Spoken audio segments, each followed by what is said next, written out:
probably seen those cinematic car shots on Instagram and wondered how they do it. I'll show you exactly how I film mine solo, safely, and with minimal gear. So this is the gear you're going to need.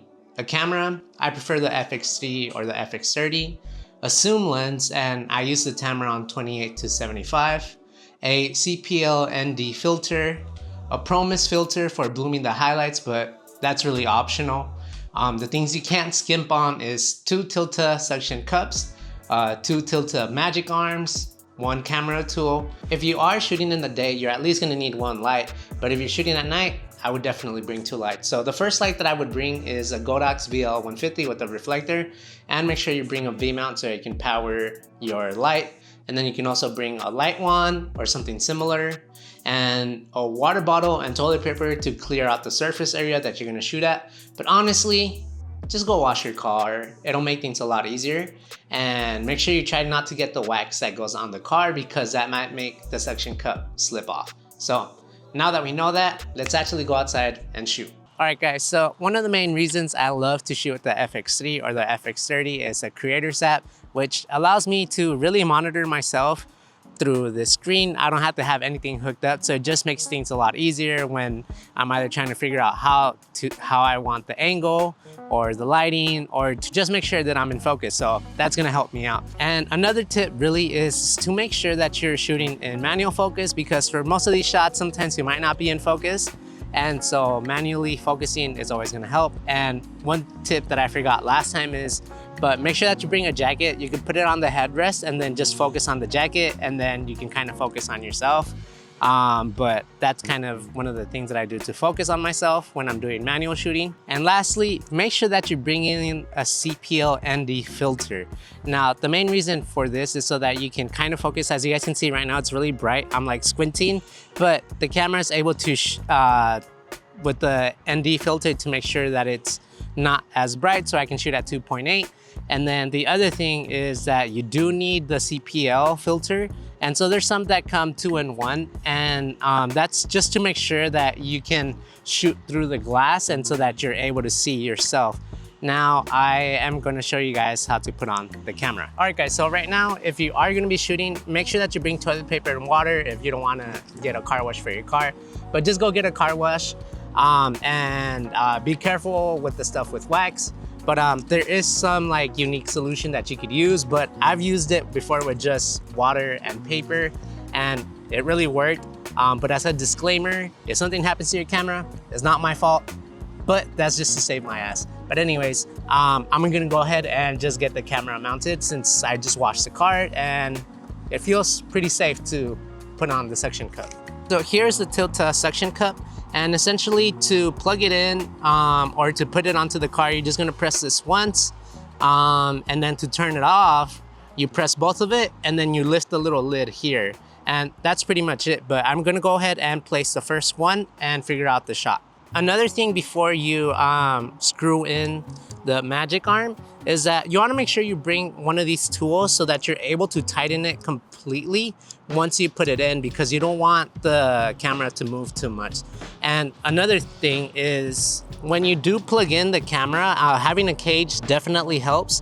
And I'm actually gonna place the screws on this one and this one. That way I can have both of the magic arms supporting the camera from the bottom instead from the side, because most of the weight really is gonna be like this. And I usually don't attach the Ninja, but I'm only doing it so you guys can kind of see what the shot is gonna look like. So let me go ahead and do that. All right, so we have the suction cup, and then what we're gonna do is we are just gonna find kind of, not exactly the center, but just a little bit away from the center. And I am going to press the button like I showed you guys. It's turned on, and then sometimes you do have to push it down a little bit, and then it kind of goes in. And right now it's set and it's not gonna go anywhere. And I'm gonna place this in, and I'm gonna make sure that it's completely locked in. One, and then that's completely in. And then now I'm gonna go ahead and kind of swivel this to where I want it, change this up, and that's probably where we're gonna put the camera, but we can always adjust later. And I'm just gonna go ahead and turn on the camera now so I can figure out the angle. Camera's on, turning on the Ninja so you guys can kind of see the settings as well. I think this is a decent angle, so I'm gonna go ahead and lock it in.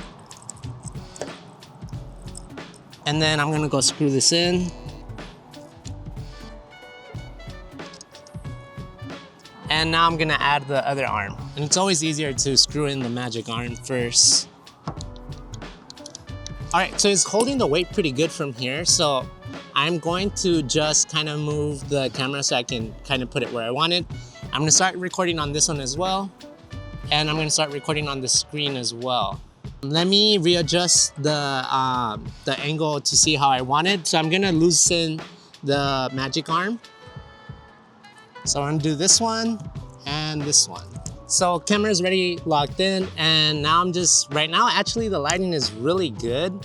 So it makes things a lot easier when you're well lit and you're shooting from like the spot where the sun is hitting you. S-Log 800, and I practically just, everything looks really good. Let me see if the ND filter can do anything else. But see how right now it gets rid of that fogginess with the ND filter, I mean the CPL. That's what the CPL is good for. And right now I'm well lit. It does become a problem when things aren't very well lit. And so I did bring a few lights for that, but I'm just gonna show you guys what it looks like if you're actually like in a good spot. And I do think that's focused on me, but I'm gonna go to manual focus and figure it out from there.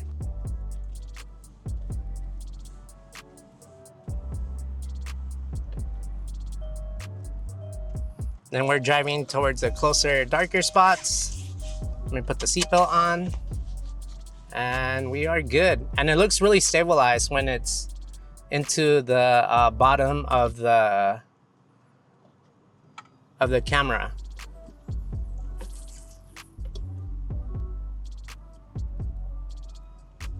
Okay, so I just replayed the clips, and like as you guys saw, the closer I got to the shadows, just the image didn't look as good. So definitely when you're shooting, you have to make sure that you're shooting at a spot that's gonna look good and that the lighting doesn't get like too cut off.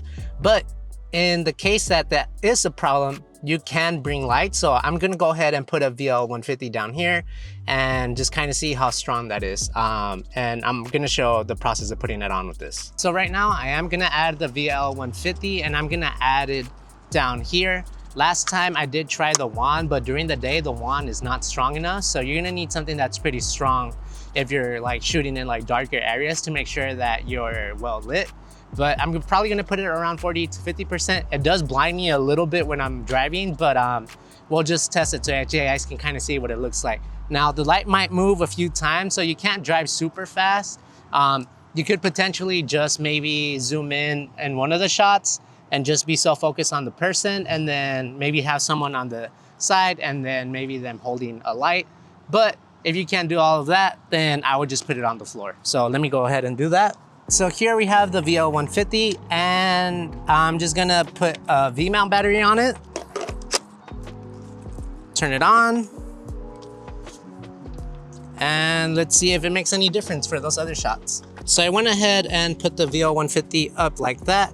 And then I just kind of have, hold on, let me turn this up. I have this acting as a kind of like a stand for this. And that way it just kind of hits that area up there. All right, and I'm just gonna go ahead and drive in some of the more shadowy areas. And I'm gonna try to see how it looks on this as well.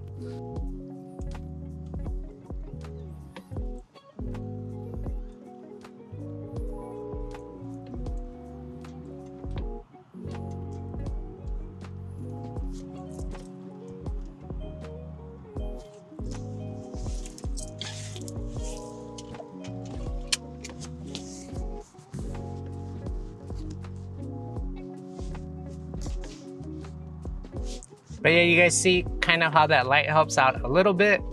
I'm just gonna go back to where my tripod is because there's this weird car kind of circling around as well. I don't know why they are, but it is what it is.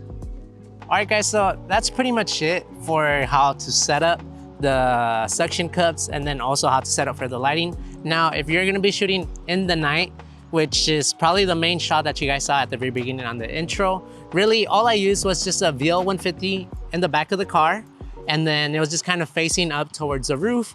And then I had this light wand, and the light wand was just where I had the VL right now on the floor. You can always crank up the FX3 to its second base ISO and S-Log, and it just makes everything look really, really good. So for the night shots, I just had the VL150 facing up.